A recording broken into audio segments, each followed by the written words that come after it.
격려를 받기를 원합니다. 위로와 격려는 어려운 일을 당한 사람들에게 또한 큰 힘이 되지요. 일어설 수 있는 힘이 되고 다시 일어서야겠다는 용기를 주는 그런 우리의 응원이고 격려라고 할 수 있겠죠. 그래서 세상의 것들 중에서 우리를 위로하고 격려해 주는 것들을 사람들은 찾습니다. 특히나 코로나 기간 이후에 이러한 현상이 매우 두드러졌죠. 코로나 현상 가운데 가장 두드러진 특징은 세계에 있는 모든 사람들이 위로받기 원하고 또 격려받기 원하고 자신들의 삶에 있어 어렵고 힘든 것에 대해서 누군가 공감해 주기를 원하는 그런 현상들이 이 시대에 일어났다고 저는 그렇게 보고 있습니다. 그 가운데 세상에서 사람들이 코로나로 인하여서 밖에 나가서 찾을 수 없고 가정에서 인터넷이나 SNS를 통하여서 이런 것들을 찾다 보니까 그들이 주목하게 된 것이 아마 한국의 문화였던 것 같습니다. 그래서 이 코로나 기간 동안에 한국의 음악과 그리고 한국의 영화나 드라마 이런 것들이 많은 사람들에게 큰 위로가 되었고 큰 격려가 되었습니다. 그로 인하여서 한류라는 것이 전 세계에 이제는 하나의 현상이 아니라 전반적인 사회 문화적 그런 시대에 접어들었다라고 전문가들도 평가하고 있습니다. 왜냐하면 한류, 한국 문화의 특징이 뭐냐 하면 가장 큰 특징은 전문가들이 이렇게 얘기합니다. 공감. 그렇습니다. 많은 사람들이 이것에 대해서 자신들의 아픔에 대해서 자신들의 이런 슬픔에 대해서 자신들이 겪는 이런 위기에 대해서 고난에 대해서 한류는 공감을 주고 한국의 이런 음악이나 한국의 문화가 그러한 그들에게 또한 위로와 격려를 준다라고 많은 사람들이 여기고 그래서 한국의 문화를 더욱더 사람들이 좋아하게 되었다라고 생각을 합니다. 많은 사람들이 이 세상의 것을 통하여서 위로와 격려를 얻으려고 하는 시대라는 것을 말씀드리려고 이 얘기를 꺼냈습니다. 이러한 때에 저는 과연 나는 어디로부터 위로를 받아야 되는가? 과연 그리스도인들은 그리고 과연 나의 자녀들은 어디로부터 위로를 받고 어디로부터 격려를 얻어야 하는가? 이 세상 사람들처럼 이 세상에서 위로받고 격려를 받아야만 하는가라고 했을 때 오늘 본문의 말씀을 오늘 전하게 되었습니다. 오늘 본문의 말씀을 여러분들에게 전하게 된 것은 우리의 성도들이 우리의 자녀들이 반드시 이 말씀을 꼭 기억하고 어렵고 힘들 때면 이 말씀을 여러분들이 꼭 읽고 그 마음에 기억하고 새겼으면 좋겠습니다. 종교개혁자 마틴 루터는 이것은 진실로 청량할 수 없이 열렬하며 진심에서 우러나온 기도이다. 그리스도께서 우리에 관하여 그리고 아버지께 관하여 그의 심정을 열어보이신 것이다. 그리고 그것들을 모두 토로하신 것이다. 그것은 매우 정직하고 매우 단순하게 들리며 매우 심오하고 풍부하며 광범위하다. 그것을 다 측량할 수 있는 사람은 아무도 없다라고 말한 본문이 바로 오늘 요한복음 17장입니다. 제가 세상의 사람들이 세상으로부터 그들의 위로와 그들의 격려를 그들의 공감을 찾아 헤맬 때 그리스도인은 나는 어디로부터 위로와 격려와 공감을 얻을 수 있을까 했을 때 가장 그리고 절실하게 떠오른 말씀이 오늘 본문의 요한복음 17장의 말씀입니다. 예수님이 이제 십자가에 못 박혀 죽으시기 전입니다. 그래서 사랑하는 제자들과 마지막 최후의 만찬을 함께 하십니다. 그리고 제자들에게 많은 말씀을 해주십니다. 너희가 환난을 당하나 담대하라. 내가 세상을 이겼나라. 라고 예수님께서는 말씀해 주셨습니다. 모든 제자들에게, 왜냐하면 이제 제자들은 예수님이 붙잡혀서 십자가에 못 박혀 죽으시게 된다는 말씀으로 인하여, 예수님과 헤어지게 된다는 말씀으로 인하여, 그들이 홀로 남게 된다는 말씀으로 인하여 그들은 매우 불안해하고 매우 걱정하고 매우 근심하고 그들은 염려가 가득했기 때문입니다. 그런 제자들을 너무나도 잘 아시는 예수님이셨기 때문에, 또한 뿐만 아니라 홀로 남겨진 그들의 앞으로의 삶도 예수님은 너무나도 잘 알고 계시기 때문에 그들이 환난을 당하게 될 때, 심지어 베드로는 거꾸로 매달려 십자가에 못 박혀 죽게 되죠. 빌립보는 순교자가 되죠. 여러분, 또 다른 제자들도 그와 같은 길을 걸어야 되는 것을 예수님이 아시기 때문에 오늘 예수님께서는 마지막으로 제자들에게 오늘 하나님 아버지께, 성부 하나님께 예수님은 기도를 하십니다. 이 예수님의 기도는, 물론 예수님께서는 살아생전에도 항상 기도하셨습니다. 늘 기도하셨죠. 이른 새벽 미명에도 기도하셨고, 또 죽은 나사로를 살리기 전에도 기도하셨고, 오병이어의 기적을 나타내실 때도 기도하셨고, 무수히 기도하셨습니다. 피곤할 때도, 그리고 모든 일을 하기 전에 항상 기도를 하셨죠. 그러나 그 많은 기도 가운데서 오늘 요한복음 17장의 기도는 가장 탁월한, 그리고 가장 우리를 향한 예수님의 정말로 뜨거운 기도다라고 할 수 있겠습니다. 존 브라운이라는 사람은 요한복음 17장은 의심할 여지 없이 세상에서 가장 탁월한 책 중에서 가장 탁월한 부분이다라고 말했습니다. 스코틀랜드의 종교개혁자고 유명한 설교자로도 유명한 요한 낙스는 그의 최후를 맞이하는 죽음의 병상에서 매일매일 요한복음 17장을 읽게 하였고, 또 임종시에도 예수님의 이 기도를 읽게 하여서 들으면서 임종하였다라고 전해주고 있습니다. 제가 오늘 여러분들에게 오늘 요한복음 17장의 이 말씀을 전하고자 하는 이유입니다. 여러분, 이 말씀을 오늘 이 시간에 다 전할 수도 없고 자세하게 전할 수도 없습니다.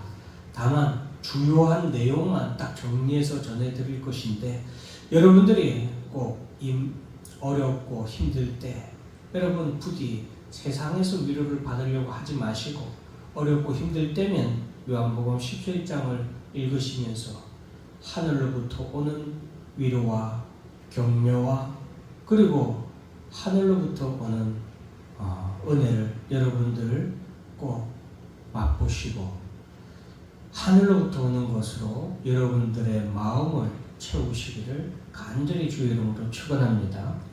오늘 기도하신 분은, 기도자는 성자 예수님입니다. 기도자가 성자 예수로라는 것 자체가 이 기도가 얼마나 대단한 기도고 얼마나 강력한 기도고 우리에게 얼마나 큰 힘이 되는 기도인지 우리는 알아야 됩니다. 예수님은 세상에 홀로 남겨지는 제자들, 세상에서 환난을 당하고 세상에서 핍박을 당하며 세상에서 근심과 걱정을 당하며 세상에서 죽음을 당하게 될 제자들을 위해서 예수님이 가장 강력하게 남겨주신 위로고 격려고 그리고 힘이 되는 것이 바로 오늘 요한복음 17장이라고 할 수 있습니다. 기도는 성부 하나님께 기도했습니다. 성자 예수님께서 어떻게 보면 동등하신 하나님이시지만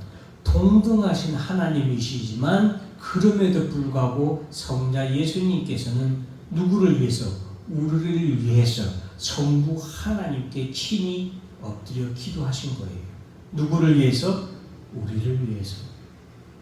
동등하신 하나님이지만 성자 예수께서 성부 하나님께 친히 기도를 드렸습니다. 여러분, 의인의 기도는 역사하는 힘이 크다라고 야고보가 말했습니다. 엘리야가 하나님 앞에 기도했을 때 3년 6개월의 가뭄이 있었고 3년 6개월 가운데 하나님께서 또한 비를 내려주셨습니다. 큰 비가 기도를 통하여서 이루어졌죠. 그런데 예수님의 기도는 얼마나 큰 능력이 있겠습니까? 여러분, 오늘 예수님의 기도의 대상은 제자들입니다. 이 대상, 제자들에 대해서 예수님은 오늘 본문에서 여러 부분에서 계속 언급하고 있습니다. 그만큼 이 대상이 매우 중요하고 아주 특별합니다.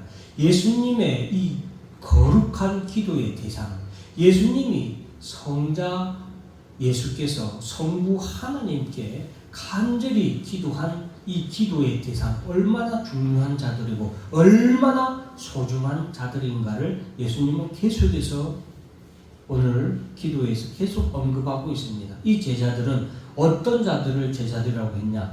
본래 아버지의 것들이었다라는 사람들, 본래 아버지의 것이었는데 아버지의 소유였던 자들이 바로 예수님의 기도의 대상입니다. 이 대상을 여러분 잘 보시라고 제가 정리를 해놨는데, 왜냐? 바로 우리가 어떤 사람이고 우리가 얼마나 소중한 사람들인지, 모 그룹이 러브 유어셀프 하면서 여러분 스스로를 가장 먼저 사랑하라고 그렇게 말한 것이 많은 세계의 사람들에게 큰 힘과 용기가 되었다고 하는데, 여러분, 예수님은 2000년 전에 이미 우리에게 말씀해주고 계십니다. 내가 얼마나 소중한 존재고 우리가 얼마나, 내 자신이 얼마나 특별한 존재이고 우리가 얼마나 귀하고 그리고 창세전부터 택함받은 그런 존재인 것인가를 예수님은 말씀해주고 계십니다. 우리는 본래 아버지였던 자들입니다. 이런 자들을 위해서 예수님께서 기도했습니다. 그러나 지금은 내게 주신 자들이라고 예수님은 말씀하고 계십니다. 내 사람이라고 말씀하고 계십니다. 너희는 내 사람이다. 너희는 아버지의 사람들이었지만 지금은 누구의 사람들이다? 내 사람들이다. 그래서 너희는 아버지께로부터 온 자들이라고 말씀하고 있습니다. 8절 말씀에서는 너희는 말씀을 받은 자들, 내가 지금 기도하는 자들은 하나님의 말씀을 받은 자들이다 라고 예수님은 말씀하고 있습니다. 6절에서는 그 전에 미리 말씀했는데 이 예상은 제가 나중에 기록했는데, 말씀을 지키는 자들, 우리는 하나님께 말씀을 받은 자들이고 말씀을 지키는 자들이다. 그래서 교회에 나와서 하나님의 말씀을 듣는 것이죠. 그 말씀을 들을 때 아는 것이죠. 그 말씀을 알기에 그 말씀을 믿는 자들입니다. 그 말씀을 믿기에 그 말씀을 지키는 자들이죠. 맨 밑에 보면은 아는 자들, 믿는 자들이라고 예수님이 또 언급하고 계십니다. 하나도 멸망치 않도록 보존하고 지키는 자들이라고 12절에 말씀하고 있습니다. 오늘 본문 12절 말씀은 같이 한번 읽어볼까요? 내가 그들과 함께 있을 때에 내게 주신 아버지의 이름으로 그들을 보존하고 지켰나이다. 그 중에 하나도 멸망하지 않고 다만 멸망의 자식뿐이오니 이는 성경을 응하게 함이니이다. 내가 그들과 함께 있을 때에 내게 주신 아버지의 이름으로 그들을 보존하고 지켰다. 예수님께서 제자들을 계속해서 지켰다는 거예요. 내게 주신 자들을 계속해서 지켰다는 거예요. 죽을 나사로를 지켰습니다. 12의 혈루증을 앓는 여인을 지키셨어요. 사탄 마귀가 베드로를 달라고 했을 때 예수님이 베드로를 지켰어요. 마귀야, 사탄아, 물러가라. 베드로를 향해서 외쳤죠. 예수님을 배신했던 베드로를 바라보실 때 베드로가 통곡을 하며 회개를 했죠. 지켰습니다. 예수님은 계속해서 우리들을 지켰다. 그 중에 하나도 멸망하지 않고 다만 멸망의 자식 가룟 유다는 내버려 두셨죠. 안타까웠지만 내버려 두셨어요. 왜? 성경을 응하게 하려고. 여러분, 예수님은 이 땅에 우리를 지키러 오셨고 계속해서 지켰습니다. 그리고 이제 이 기도를 하는 이유는 이들을 지키기 위해서예요. 우리를 지키기 위한 것이다 라고 예수님은 말씀해주고 계십니다. 자, 그래서 하나도 멸망치 않고 보존하고 지키는 자들, 우리는 예수님이 지키는 자들이라는 것을 꼭 기억하시길 바랍니다. 예수님이 지키길 원하시는 자들이고 지금도 지키고 계시는 자들이 누구다? 나다. 위로받으시기 바랍니다. 이것에서 힘을 얻기를 바랍니다. 우리는 바로 그러한 제자들, 그러한 예수님의 기도의 대상자들이다 라는 것을 기억하시기 바랍니다. 기도의 목적, 오늘 본문 11절 12절 말씀인데 11절 12절 다 같이 함께 읽어봅니다. 나는 세상에 더 있지 아니하오나 그들은 세상에 있사옵고 나는 아버지께로 가옵나니 걸어가신 아버지와 내게 주신 아버지의 이름으로 그들을 보존하사 우리와 같이 그들도 하나 되게 하옵소서. 내가 그들과 함께 있을 때에 내게 주신 아버지의 이름으로 그들을 보존하고 지키었나이다. 그 중에 하나도 멸망하지 않고 다만 멸망의 자식뿐이오니 이는 성경을 응하게 하려 함입니다.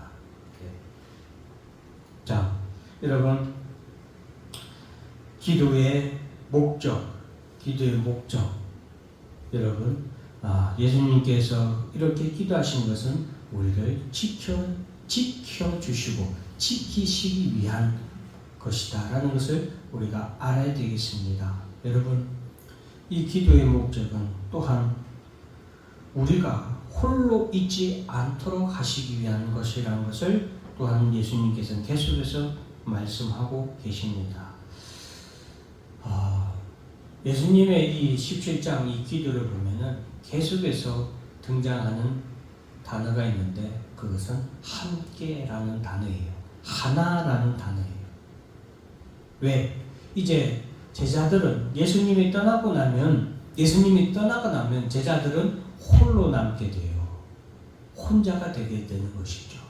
이것에 대해서 예수님께서는 기도하는 것이 뭐냐? 저들이 홀로 있지 않게 해달라고, 혼자가 되지 않게 해달라고. 예수님께 이 세상에 오셨을 때, 예수님께서 이 세상에 오셔서 십자가의 고난을 당하실 때도 묵묵히 걸어가실 수 있었던 것은 예수님이 홀로가 아니었고 혼자가 아니어서 하나님이 함께 하시고 성령님이 함께 하셔서 예수님이 이 모든 것을 감당하실 수 있었던 것처럼 우리와 같이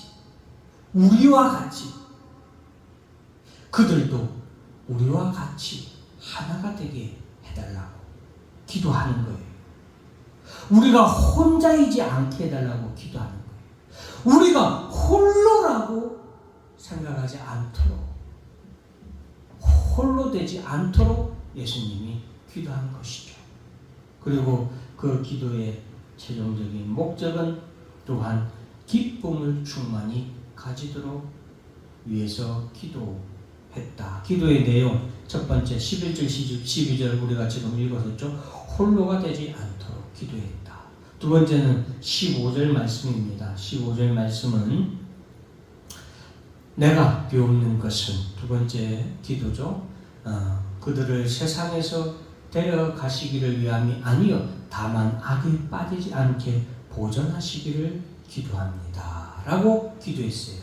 여러분, 예수님의 기도를 한번 잘 요약한 것을 쭉 보시면 예수님은 우리가 이 세상에서 성공하기를 기도한 것이 아니에요. 우리가 이 세상에서 잘 먹고 잘 살게 해달라고 기도하지 않았어요. 우리가 이 세상에서 대박나게 해달라고 기도하지 않았어요. 기도하신 내용 가운데 첫 번째는 아까 홀로 있지 않게 해달라고, 항상 내가 혼자라는 생각을 갖지 않게 해달라고 기도하셨고, 두 번째는 뭐다? 악에 빠지지 않도록 기도했어요. 항상 악에 빠지지 않도록 우리가 꼭 유념을 해야 됩니다. 그만큼 그 기도는 중요한 기도다.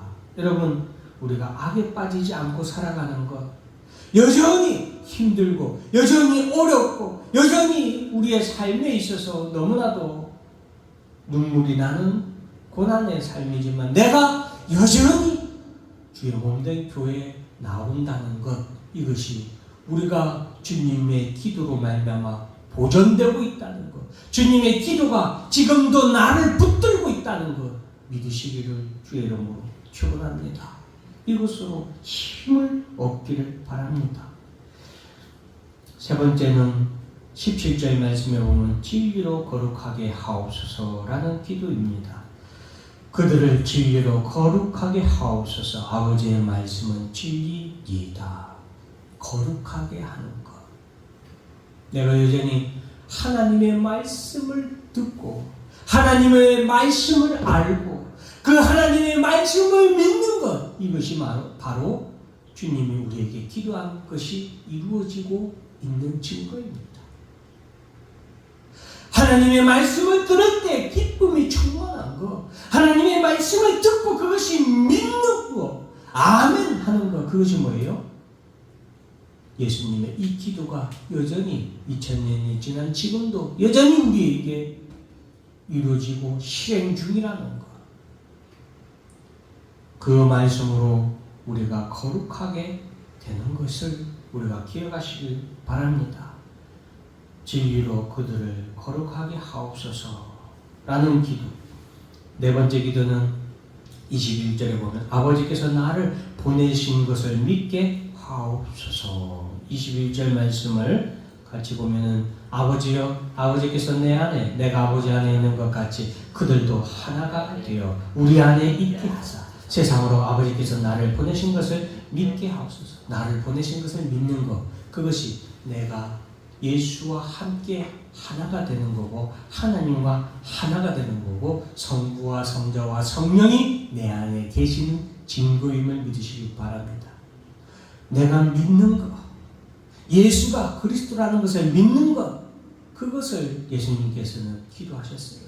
그것을 계속 믿고 그 믿음을 잃어버리지 않게 해달라고 예수님은 기도하셨어요. 그것이 예수님이 우리를 위한 간절한 기도였다는 사실. 그러니 예수님의 이 기도가 기필코 우리에게 이루어져서 우리가 예수 그리스도를 믿는 것이라는 사실을 기억하시길 바랍니다.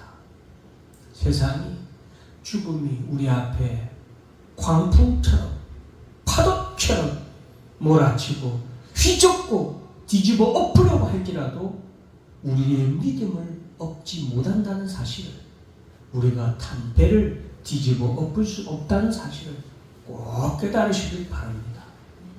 여러분 앞에 고난이 있습니까? 어떤 어려움이 있습니까? 어떤 좌절이 있습니까? 어떤 실패가 있습니까? 외치시길 바랍니다. 너는 나를 얻지 못한다. 너는 나를 어쩌지 못한다. 여러분, 바람아 파도야 잔잔하라 명령하신 주님이 우리와 함께 하신다는 사실을 꼭 기억하시길 바랍니다. 24절의 마지막 5번째 기도의 내용은 주 예수의 영광을 보게 하옵소서라는 기도였습니다. 예수님의 기도는 어떻게 보면 우리가 생각하면 참 특이한 기도라고 할 수 있죠. 예수님이 나한테 어떻게 좀 잘 되게 해달라고 기도해 주시지, 뭘 하든 성공하게 해달라고 기도하지, 왜 예수님은 주님의 영광을 보게 해달라고 기도할까? 25절에 보면 의로우신 아버지여, 세상이 아버지를 알지 못하여도 나는 아버지를 알았사옵고 그들도 아버지께서 나를 보내신 줄 알았사옵니다. 내가 아버지의 이름을 그들에게 알게 하였고 또 알게 하리니 이는 나를 사랑하신 사랑이 그들 안에 있고 나도 그들 안에 있게 하려 함이니이다 라고 기도하시면서 예수님은 24절에 뭐라고 기도하셨냐? 아버지여 내게 주신 자도 나 있는 곳에 나와 함께 있어 아버지께서 창세전부터 나를 사랑하심으로 내게 주신 나의 영광을 그들로 보게 하시기를 원합니다. 주님의 영광을 보게 해달라고 기도하는데 그 앞에 있는 내용이 또 중요해요. 뭐예요? 나와 함께 있어. 나 있는 곳에. 예수님이 나는 이제 어디로 간다 그래서 요한복음 14장에 지난주에 설교 말씀 전해졌죠. 내가 아버지의 집으로 간다. 하늘의 아버지께로 간다. 그곳에 처소를 예비하러 간다. 그리고 다시 오겠다 라고 말했죠. 그러면서 예수님이 이렇게 기도하신 거예요. 나 있는 곳에 너희도 그들도 함께 있게 해달라고 기도하신 거예요. 그래서 주의 영광, 하나님 나라에서 예수 그리스도께서 영광을 받으실 그때에 그 현장에 우리도 있게 해달라고 기도하는 거예요.